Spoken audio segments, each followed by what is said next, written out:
Friction में जितने concept numerical question में लगेंगे वो सारे अपन डिस्कस कर देंगे, ठीक है। एक आध दो रह जाएंगे तो बाद में भी कर देंगे। ये बेसिक कॉन्सेप्ट है, कोई भी एक सरफेस है उस पर एक फील्ड रखा हुआ है, क्षैतिज है, ठीक है, उनके संपर्क तलों के बीच क्या लग रहा है, घर्षण बल लग रहा है। तो हमें पता है ये इस टाइप का फिगर बन जाता है। यहां आपका प्रतिक्रिया बल, यहां W, ठीक है, प्रतिक्रिया बल लगे भार के बराबर होगा। यहां पे आपका लगा बल उसी के बराबर में लगा फ्रैक्शन, फ्रैक्शन की दिशा लगाए गए बल की दिशा की विपरीत होती है, लेकिन ये दोनों बराबर होते हैं, P बराबर W, ठीक है। ये है सिंपल जब क्षैतिज चीजें दी। अब कल हमने एक और क्वेश्चन आया, जब पिंड रखा तो आपका सिंपल सतह पर है, सिंपल सतह पर ही है, दो स्थितियां हैं। पिंड आपका सिंपल सतह पे ही रखा है, लेकिन हम उसे क्षैतिज नहीं खींच रहे थे, किसी एंगल पे या तो खींच रही है या फिर धक्का दे रही है। अभी हम पहले तो सिंपल जो कॉन्सेप्ट अभी पढ़ा हमने वो बना, इसके भी हम दोनों पे सिंपल बना दे रहे हैं।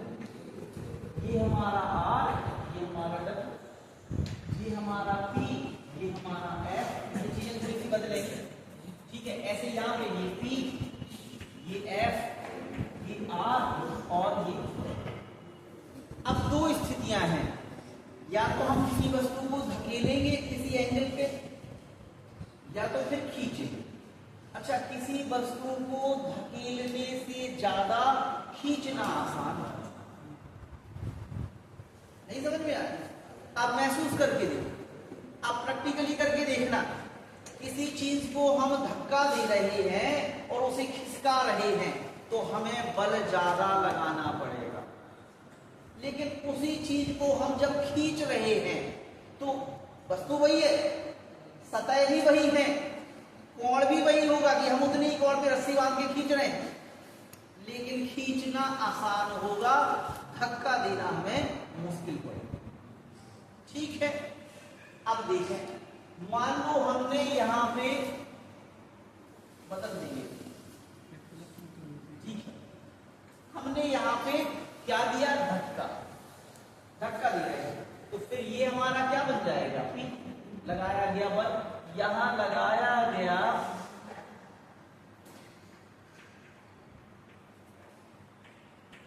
P हम बल से दिखा रहे हैं, ये लगाया गया बल है।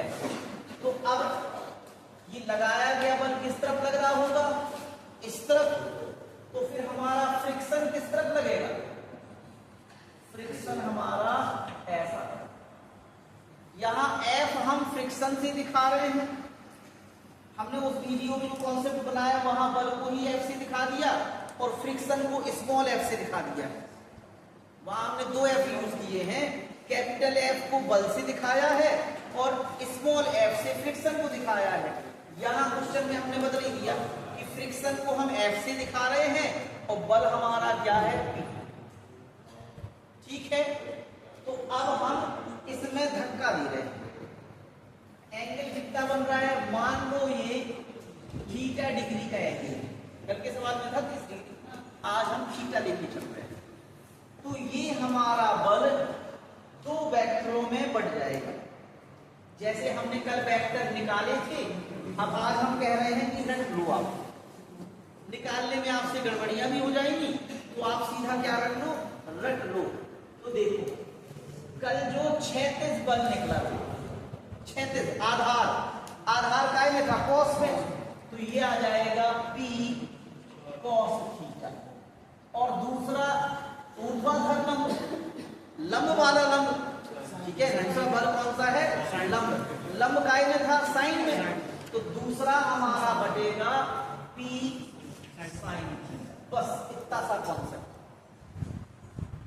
जब हम धक्का ले रहे हैं किसी एंगल पे, मान लो हमने माना कि एंगल कितना है, थीटा है, तो हमारा जो लगाया हुआ बल है वो दो क्या कह सकते हैं, वेक्टरों में, दो व्यंजनों में, ठीक है ना, बढ़ जाएगा, दो वेक्टरों में बढ़ जाएगा, या दो अवयवों में। अवयव के निकाले, अवयव क्या होते हैं, उसी के पार्ट, उसी के अंश, उसी के घटक। तो ये क्या होगा, दो अवयवों में बढ़ जाएगा, एक ऊर्ध्वाधर और एक क्षैतिज। क्षैतिज वाले को हम कैसे दिखाते हैं, कॉस, क्योंकि क्षैतिज हमने का आधार काय में होता है, कॉस में होता है, तो ये हो जाएगा पी कॉस थीटा, और दूसरा क्या हो जाएगा, पी साइन थीटा। ठीक है, ये बात समझ में आ गई। अब हम किसी चीज को खींच रहे हैं, खींचेंगे तो ऐसे खींचेंगे, ठीक है, यहां भी मान लो थीटा है, ठीक है, यहां हम इसको खींच रहे हैं, ठीक है, ये भी दो बलों में बटेगा, ठीक है, दो बल, एक आपका हो जाएगा ऊर्ध्वाधर और एक क्षैतिज। नहीं आई बात, आ गई ना, एक ऊर्ध्वाधर में चला जाएगा और एक क्षैतिज में। ये पी ये दिखा रहा है कि बल की दिशा इधर है, यहां भी ये पी ये दिखा रहा था कि बल की दिशा ऐसी लग रही है और इधर है, ठीक है। आप ये नीचे का एरो ना बनाना चाहें तो ना बनाएं, लेकिन हमने बेसिक कॉन्सेप्ट जैसा था वैसे ही बना दिया, और फिर बल हमने बताया कि कैसा लग रहा है, थोड़ा सा इंक्लाइन होके, झुकाव है, तो यहां भी आपका वही बढ़ जाएगा, क्षैतिज वाला हो जाएगा पी कॉस थीटा।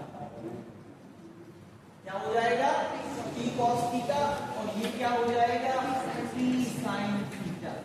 नहीं आएगा समझ, चलो यहां लिख देते हैं पी साइन। इतना कॉन्सेप्ट है। ये है आपका, जब वस्तु को क्या है, धकेलते हैं, और दूसरी स्थिति क्या है, ये वाली, जब वस्तु को खींचते। नहीं आया समझ, सवाल में दो ही टाइप के आएंगे, या तो धक्का दे रहे हैं या खींच रहे हैं, या फिर ये वाला आ रहा है सिंपल वाला। तो सिंपल वाले हम काफी क्वेश्चन लगा चुके हैं, सबको ये बनने लगा। यहां पे भी कॉन्सेप्ट ये, तो यहां पे भी लागू होंगे, यहां पे भी यही कॉन्सेप्ट लागू होंगे, लेकिन थोड़ा सा चेंज हो जाएगा। देखो यहां प्रतिक्रिया बल आर बदलेगा, आर बदलेगा, यहां पे भी आपका आर बदलेगा। अब हमने बताया था कि किसी वस्तु को धकेलने से ज्यादा खींचना आसान होता है, तो यहां पे आसान है तो आंसर भी कम आएगा। तो कम क्या आएगा, W माइनस पी साइन। हमें क्या करना है, आसान है तो कम आंसर आएगा, तो कम में क्या कर देना है, माइनस। नहीं आएगा समझ। और यहां हमने कहा कि ये मुश्किल, जब वो आसान तो ये मुश्किल, तो मुश्किल है तो W plus P sine theta, ये कॉन्सेप्ट आएगा। बाकी तो आपको पता है, जैसे कल के सवाल में हमने कर दिया था, कौन सा किया था, माइनस वाला किया, क्योंकि खींच रहे थे, है ना। तो ये कॉन्सेप्ट आपको रख लेना है। कैसे निकाले थे कल के सवाल में हमने डिस्कस कर लिया था, लेकिन यहाँ पे आपको सीधा रखने को कह दिया है, क्योंकि इनसे अलावा तीसरा आप बनेगा तो 10n में जाना ही नहीं है। तो आपको सीधा सीधा कर लेना है कि आपको जब भी खींचे या धक्का दे किसी कोण पे, तो इसे बल को दो वेक्टरों में बांट देना है, दो घटकों में बांट देना है, या दो अवयवों में बांट देना है। अब दो अवयव कौन से होंगे, एक आपका क्षैतिज होगा और एक आपका ऊर्ध्वाधर। ऊर्ध्वाधर लंब को कहते हैं तो साइन थीटा यूज होना है, क्षैतिज आधार को कहते हैं कॉस थीटा यूज होना है, और बल है तो पी साथ में लगा, और थीटा जो एंगल दिया गया। बस ये कॉन्सेप्ट एक्स्ट्रा है। अब आप डायरेक्ट यूज किया करो, ये चीजें याद करनी थी। और याद क्या, हमने तो आपको ट्रिक भी बता दी ना, आपको खुद पता है, प्रैक्टिकली पता है कि खींचना आसान होता है, धक्का देना मुश्किल होता है, चाहे आप करके देख लेना। अभी आप किसी बेंच को धक्का देके देखेंगे तो मुश्किल पड़ेगी, उसी को आप खींच के लाते हैं तो आसानी हो जाती है। लेकिन सर अगर किसी चीज में पहिए लगे तो दोनों आसान रहेगा, तो फिर वो कौन सा घर्षण हो जाएगा? घर्षण उसमें भी लगेगा, लेकिन लोड नहीं। और हम जानते हैं कि लोड में घर्षण जो होता है वो क्षैतिज घर्षण से या स्थैतिक घर्षण से क्या होता है? कम होता है। क्यों कम होता है? क्योंकि संपर्क तल, इसमें क्या होता है, वही संपर्क तल पूरी स्थिति में बना रहता है और उसमें एक भाग बदल ठीक है ना, तो इस वजह से वो कम हो जाता है ना। तो वो तो फिर उसे कम करने के उपाय हैं, वो तो हम और कछु भी कर दें, पहिया की जगह बैरेट लगा दें और कछु कर दें, ठीक है। तो ये कॉन्सेप्ट अभी समझा रहे हैं, पहले तो इस पे डिस्कस कर लो। इसमें किसी को डाउट है तो बताओ, नहीं है ना, चलो बंद करो।